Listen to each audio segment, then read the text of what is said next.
100 কোটি দিনের পর আমি একটা ছুটি পেয়েছি।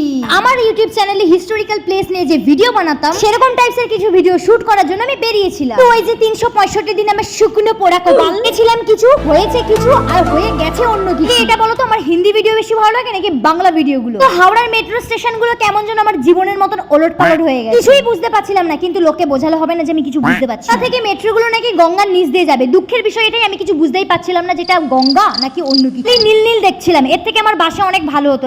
এত ঘুরতে হয়েছিল সে কি বলবো। এটা সময় নষ্ট করে আমি এসেছি, কিন্তু ও বাবা রে, এখানে এসে দেখি এত ভিড়। শাড়ি পরে যে আমি আজকে কি ভুল কাজ করেছি সেটা আমি বুঝতেই পারছি। দেখেছিলাম একটা মলে, কিন্তু এই শাড়ি নিয়ে আমি আর পাচ্ছি না, তাই ড্রেসটা আমি চেঞ্জ করে নিলাম। হিস্টোরিক্যাল প্লেস নিয়ে আর ভিডিও বানানো হলো না, কারণ বৃষ্টি চলে এসেছিল। ভিডিওটা হিস্টোরিক্যাল প্লেস নিয়ে হয়নি, হিস্টোরিক্যাল ড্রেস নিয়ে হয়েছে। মনে হয় আমি দুর্গাপূজার প্যান্ডেলে ঢুকে গেছি, এত পরিমাণে ভিড় ছিল সিলেদার্স থেকে। বেরিয়ে একটু গদগদ করে আমি খেয়ে নিলাম। খেয়ে নেওয়ার পর অনেক দেরি হয়ে গেছে, তাই এখন আমাকে বাড়ি যেতে হবে। টাটা।